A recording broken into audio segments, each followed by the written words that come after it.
Hi there! My first segment on urban ethnography was meant to show that there really is no shortage of interesting and principled debates on this methodology. But in this segment, I want to move closer to the actual practice of urban ethnography in order to convey a stronger sense of what that may entail. And for this purpose, I will use aspects of two concrete recent studies, one by sociologist Teresa Gowan on the subculture of homeless pro-recyclers in San Francisco, and one by anthropologist Tim Choi on environmental activism in Hong Kong. I chose these examples because they are high quality and interesting studies, and because they're very different in urban ethnographic terms. Whereas Gowan is in line with the Chicago school tradition that I talked about, studying life on the street, Choi's use of ethnography focuses on an abstract issue rather than a concrete subculture, and it puts him inside professional offices rather than onto the street. The point is, of course, that urban ethnography is a very versatile method. You all come from very disciplinary backgrounds. Some of you are already well versed in ethnography as a general method, while perhaps not in its urban deployment. Whereas for others of you, doing ethnography, even at a small scale, might itself be a novel experience for this course. For those of you in the latter group, I will recommend that you get hold of a general introduction text, and the one here by Martin Hammersley and Paul Atkinson on ethnography, principles and practice works very well, I think. This book will walk you through all the major steps of doing ethnography. I listed some of them here, from choosing a setting or field, gaining access, managing relations, asking questions, gathering documents, analyzing data, writing up ethnography, and not to forget ethical considerations. And there really is no way for me and for us to convey all of this in preparing for this course. And in any case, ethnography might well be a case where learning by doing is the better way. However, if you pick up this text, it will really walk you through some of the key lessons. With this in mind, I will gradually turn to talk about the two studies, and I will try to give you some aspects of them that relate also to the list that I just presented. But I want to dwell there on the first and arguably most consequential step, that of choosing a setting or field within which to place oneself as an ethnographer. And of course, this choice is intimately tied up with the process of sharpening the focus of the research and the questions that it seeks to address. And this may sound straightforward enough, but in fact there is a long-standing debate on how these kind of choices are best made, and particularly the role that theory should play in the process. Few would advocate a kind of theory testing approach to ethnography, and most would agree that in the course of ethnography things will change on the way. However, stances vary in terms of just what level of preset research design is suitable when choosing a field site.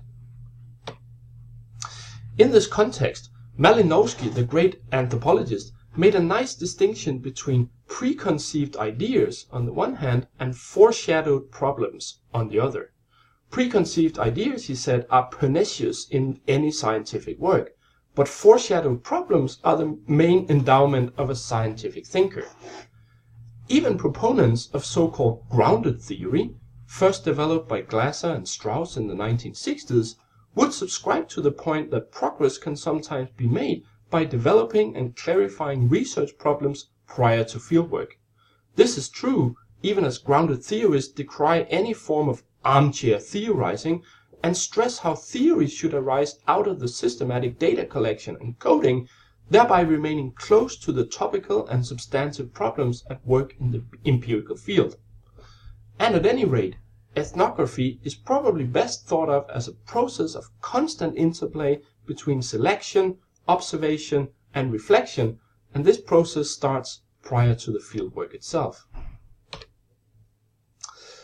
I should note that I can only talk about Gowan's and Choi's work from their published studies. I do not know them from the inside, so my account is based on what they say about their own methods.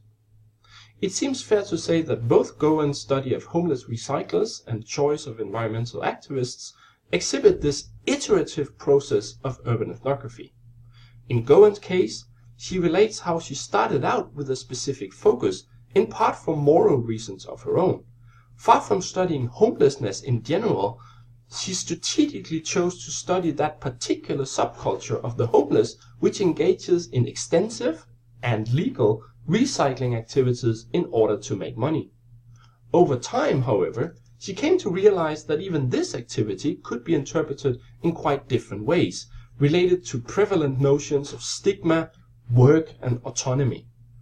Only in San Francisco, Gowan found, did economic, political, and spatial conditions come together in a way that allowed homeless people in the city to collectively regain a sense of self-respect through recycling.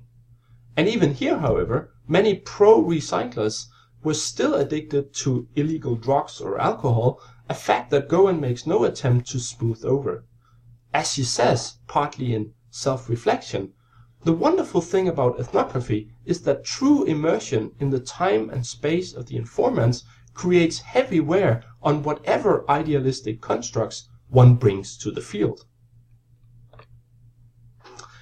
Choi, on his part, set out to study environmentalist politics in Hong Kong in the late 1990s, and the growing environmental activism scene in particular, hoping to show that this kind of politics, even though it often focuses on global issues like climate change, really must be understood within the specific cultural and political parameters of specific cities.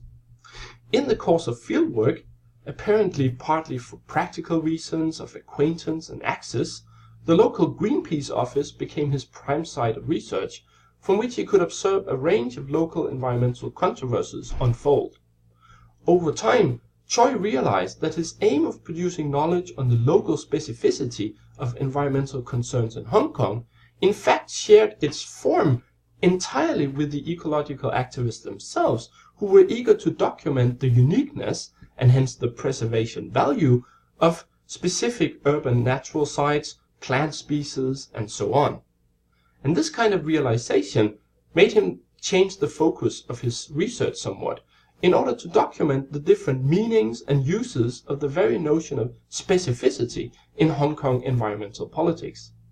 As Choi notes, his method has thus been one of taking note of what gets left out, an ongoing practice of reframing and revising things that he himself had done, said, thought, or written. Embedded within these two different illustrations of urban ethnography, of course, are various hidden practicalities of utmost importance to the work. Practicalities, for instance, of how Gowan managed to build up relations of trust to the homeless recyclers in San Francisco, and of how Choi crafted a field persona credible enough to make busy NGO professionals in Hong Kong donate time and attention towards his research. Indeed, establishing initial contact, gaining access, negotiating one's role in the setting under study are tremendously challenging tasks to which much reflexive thinking, and eventually practice, must be devoted. Once contact is established, however, students like yourself can take courage in a comment once made by Irving Goffman, the eminent sociologist. The first day you'll see more than you'll ever see again, and you'll see things that you won't see again. So, Goffman says, the first day you should take notes all the time. Also strongly present in the background of Gowan and Choi's studies are questions about the politics of representation, that is, the terms and manner in which the ethnographer presents his or her informants in the written text. And on this ethical point, they both tell a precautionary tale. To Gowan, her study is not a celebration, as we heard Vakang said in the first segment, of decency in unlikely places. It's rather an illumination and illustration of the process whereby a specific configuration of space, culture, and policy enabled a bearable way of life for the homeless in San Francisco. For Choi, in turn, his open admiration for the smart, earnest, committed environmentalist that he studies does not translate into useful knowledge in any direct way. Rather, it translates into a deeper reflection on the cultural and political conditions of environmental activism and politics in Hong Kong and beyond.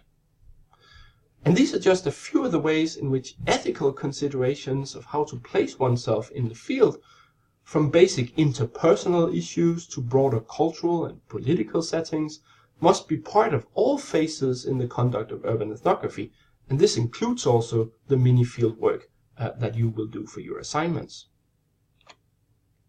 And so there's of course much more that could be said about these two studies and the conduct of urban ethnography in general.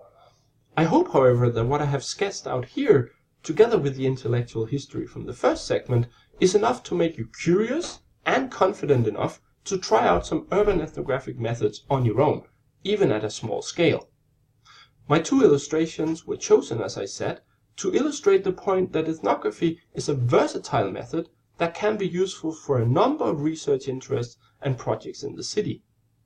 And in the end, if we want to understand what is at stake in urban life and in urban struggles around the world, we could probably do a lot worse than try to embed ourselves in those sites and to train our capacities to pay close attention to what happens. So good luck on your work.